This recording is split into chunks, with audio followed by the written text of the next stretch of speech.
بسم الله الرحمن الرحيم. الحمد لله رب العالمين والصلاة والسلام على سيد الأنبياء والمرسلين أما بعد فأستعيذ بالله من الشيطان الرجيم بسم الله الرحمن الرحيم. السلام علیکم ورحمۃ اللہ وبرکاتہ. عزیز طلبہ کرام، امید کرتا ہوں احباب خیر سے ہوں گے. انشاءاللہ آج ہم مشکات المصابیح کے درس نمبر 180 میں باب القیام فصل اول سے حدیث نمبر 4695 سے لے کر 4697 تک پڑھنے کی سعادت حاصل کریں گے. آج کے درس میں ان احادیث مقدسہ کا ترجمہ ہوگا اور ساتھ ساتھ ان احادیث مبارکہ کی توضیح و تشریح کرنے کی سعادت حاصل کریں گے. تو آئیے طلبہ کرام بلا تاخیر بڑھتے ہیں اپنے آج کے درس کی طرف. بسم اللہ الرحمن الرحیم. باب القیام، تعظیماً کھڑے ہونے کا یہ بیان ہے.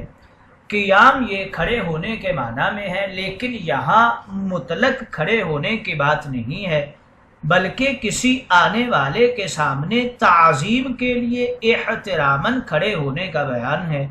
بعض احادیث میں اس قیام کی سختی سے ممانعت آئی ہے. حضور اکرم نے اپنے لیے اس قیام کی سختی سے ممانعت فرمائی ہے اور اس کو اجمیوں کا ناجائز طریقہ بتایا ہے، لیکن بعض احادیث سے اس قیام کی اجازت بھی معلوم ہوتی ہے. اس لیے اس مسئلہ میں علماء کا اختلاف ہے. احادیث و روایات اور واقعات میں اختلاف کی وجہ سے علماء کرام کے درمیان اختلاف آیا ہے کہ تعظیماً اور احتراماً کسی کے لیے کھڑا ہونا جائز ہے یا نہیں.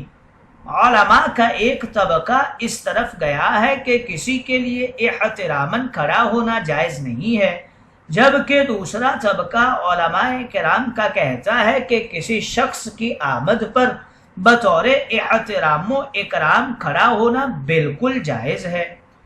جو علماء کرام اس قیام کو منع کرتے ہیں ان کے دلائل کچھ یوں ہیں. وہ فرماتے ہیں کہ قیام کی ممانعات میں بہت ساری احادیث آئی ہیں، اس میں سخت وعیدات ہیں اور اس کو اعاجم، کفار، اغیار کا طریقہ قرار دے کر منع کیا گیا ہے. جیسے کہ اسی باب کی حدیث نمبر 4، 5 اور 6 میں واضح الفاظ میں اس قیام کو ناجائز کہا گیا ہے. لہٰذا یہ قیام مکروہ بلکہ بدعت ہے.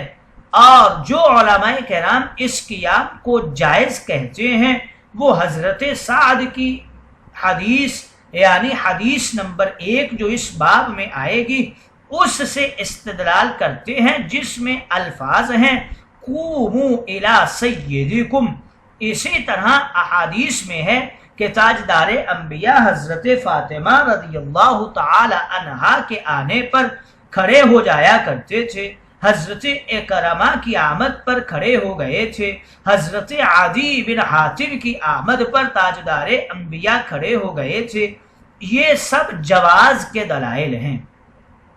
علماء کا جو طبقہ قیام کو منع کرتے ہیں وہ قیام کے جواز کی روایات کا اس طرح جواب دیتے ہیں کہ حضرت سعد کے واقعہ کو ان کی مجبوری پر محمول کرتے ہیں کہ وہ زخمی تھے، اپنی سواری سے خود نہیں اتر سکتے تھے. اس لیے تاجدار انبیاء نے فرمایا قوموا الی سیدکم، یعنی ان کی مدد کے لیے کھڑے ہو جاؤ. اگر احترام اور تعظیم کی بات ہوتی تو تاجدار انبیاء قوموا السیدکم فرماتے. باقی حضرت اکرمہ اور عدی وغیرہ کی روایات سخت ضعیف ہیں.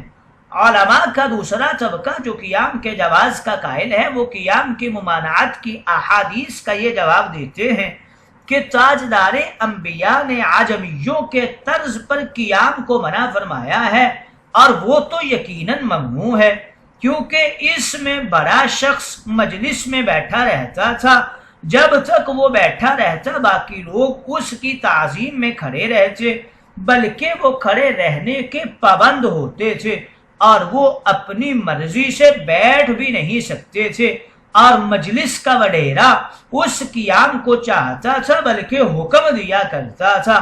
اسی طرح قیام کی حرمت و بدعت ہونے میں کیا شبہ ہے، یہ تو سب کے نزدیک حرام ہے، لیکن اگر کسی صاحب فضل اور بزرگی والے شخص کے لیے محض احترام اور دینی محبت کی بنیاد پر کوئی کھڑا ہو جاتا ہے اور عالم و فاضل شخص اس قیام کو پسند بھی نہیں کرتا تو جمہور علماء کا اس پر اتفاق ہے، اس طرح کھڑا ہونا بالکل جائز ہے۔ علامہ طیبی اور محی السنہ نے لکھا ہے کہ صلحاء اور علماء بزرگوں اور اولیاء کے دینی محبت کی بنیاد پر ان کے لیے کھڑے ہونا بالکل جائز ہے۔ مطالب المؤمنین نے کنیہ کے حوالے سے نقل کیا ہے کہ جو شخص خود قیام چاہتا ہے تو اس خود پسندی کی وجہ سے اس کے لیے قیام مکروہ ہے، لیکن جو شخص صاحب احترام ہو اور وہ قیام کو طلب بھی نہیں کرتا تو اس کے لیے قیام مکروہ نہیں ہوگا۔ قاضی ایاز مالکی لکھتے ہیں کہ احادیث میں ممنوع قیام سے وہ قیام مراد ہے جو عجمی لوگ کیا کرتے تھے کہ بیٹھے رہنے والے شخص کے احترام میں کچھ لوگ آخر تک کھڑے رہتے تھے اور وہ اس کے پابند ہوتے تھے، یہ مکروہ و ممنوع ہے۔ اس ساری بحث کا خلاصہ اور محاکمہ یہی ہے کہ جو شخص صاحب اکرام ہو، عالم ہو، ولی کامل ہو اور نیک ہو اور وہ اپنے لیے کسی کے قیام کو پسند بھی نہیں کرتا، اور کوئی شخص دنیاوی غرض کے بغیر خالص دینی محبت کی بنیاد پر اس کے احترام کے لیے کھڑا ہوتا ہو اور یہ قیام عجمیوں کے طرز پر بھی نہ ہو تو اس قیام میں کوئی مضاحکہ نہیں ہے۔ جن احادیث سے جواز کا پتہ چلتا ہے وہ اسی پر محمول ہیں، لیکن اگر کوئی شخص عالم فاضل نہیں یا عالم فاضل ہے لیکن اس قیام کو چاہتا ہے تو اس کے لیے قیام منع ہے، اور اگر کوئی دنیا دار شخص ہے اور دنیاوی اغراض کے تحت لوگ اس کے لیے کھڑے ہو جاتے ہیں اور وہ دل سے اس کو چاہتا ہے تو یہ سخت ممنوع ہے۔ جن احادیث میں قیام کی ممانعت آئی ہے وہ اسی طرح کے قیام پر محمول ہیں۔ آئیے طلبہ کرام مختصر سے قیام کے تعارف کے بعد آج کے درس کی فصل اول کی احادیث مقدسہ کی طرف بڑھتے ہیں۔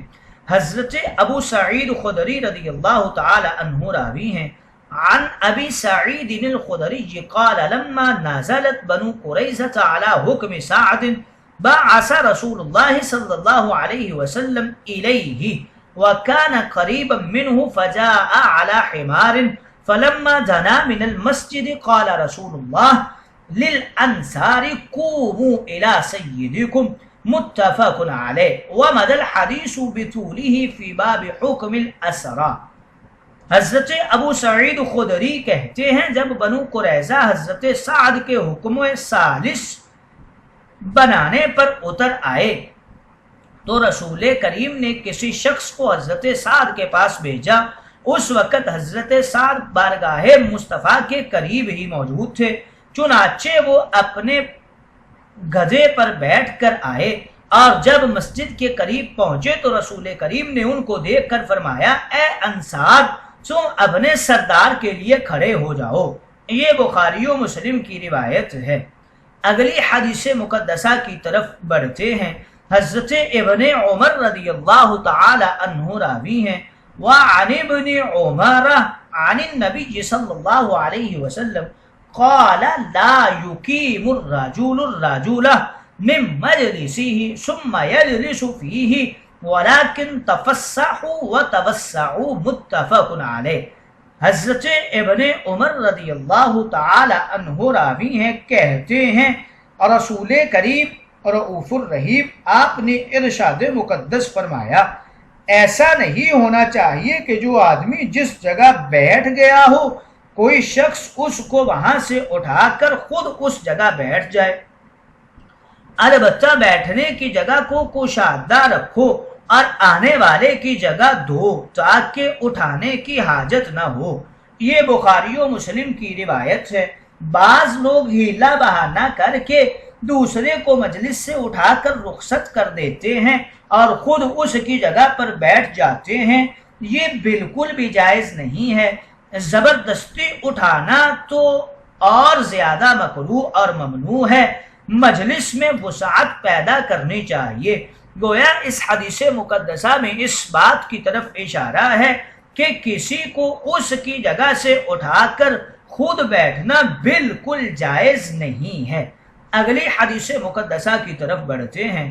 حضرت ابو ہریرہ رضی اللہ تعالی عنہ راوی ہیں، وعن ابی ہریرہ ان رسول اللہ صلی اللہ علیہ وسلم قال من قام من مجلسه ثم رجع الیہ فهو احق به، رواہ مسلم۔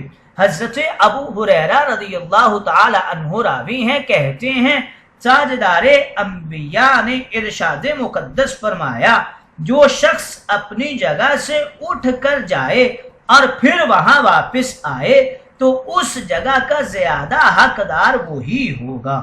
یہ مسلم کی روایت ہے۔ فَهُوَ أَحَقُّ، یعنی ایک شخص مجلس سے کچھ دیر کے لیے اٹھ کر چلا گیا، اگر اس نے اپنی جگہ پر اپنی کوئی نشانی رکھ لی یا فوراً واپس آ گیا تو یہ شخص اپنی جگہ کا سب سے زیادہ مستحق اور حقدار ہے۔